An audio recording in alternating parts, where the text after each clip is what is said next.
she says, and leads me into a room. A recovery room. This is where your wife would have been. She breaks off and clears her throat. Go ahead and have a seat, and I'll wheel your daughter in.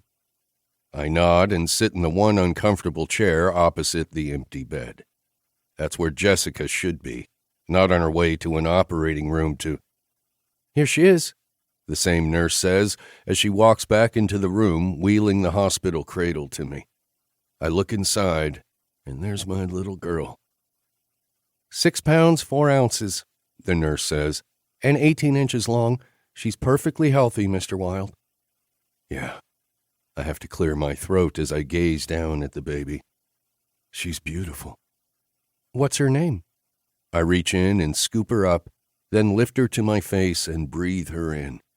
She smells like baby powder and, ironically, hope. Mr. Wilde?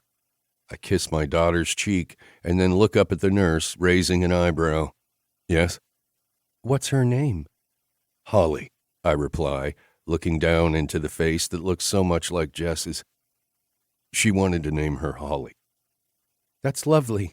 I'll leave you be now. The doctor will be in shortly. I nod but don't reply, and when it's just Holly and me, I let out a long breath. The baby's eyes are open, and although I know she can't see me, she's looking up at me. You are the most beautiful, amazing girl ever born, I whisper, and you and your older brother are going to be best buds. I swipe at a tear running down my cheek as Holly opens her tiny mouth and searches for her fist. She's hungry. Don't worry, okay? We're going to make this work. I mean, this isn't my first rodeo, and my parents live close by. Heck, you have 3 uncles and an aunt close by, too, so there are plenty of grown-ups to take care of things. I sigh and lean in to press my lips to her forehead. But, my sweet girl, your mama didn't make it. I'm so sorry. I swallow hard and cuddle Holly against my shoulder as I wonder what in the hell I'm going to do. I'm so damn sorry. Chapter 1. Erin. You're changing the sign! I grin up at the man who's screwing in the new sign. Welcome to Bitterroot Valley, population 8,746. The population changed again. He calls down to me, and I nod. Yeah, I am one of the new residents who has changed the population from 8,731. I moved here in December, and since then, 3 babies have been born, along with a couple of new families that moved to town. Just in the past 4 months. How often do you change it?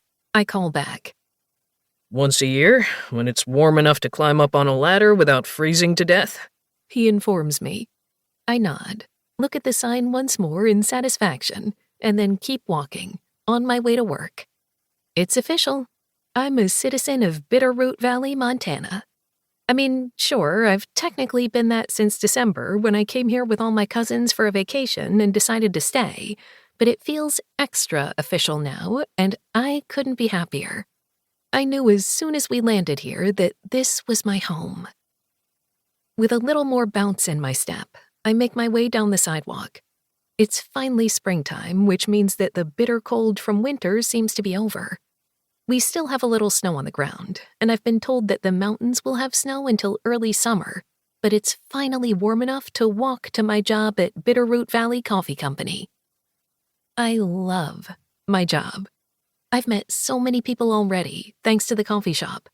I have my regulars who never miss a day, and the best part is I'm still meeting new people all the time.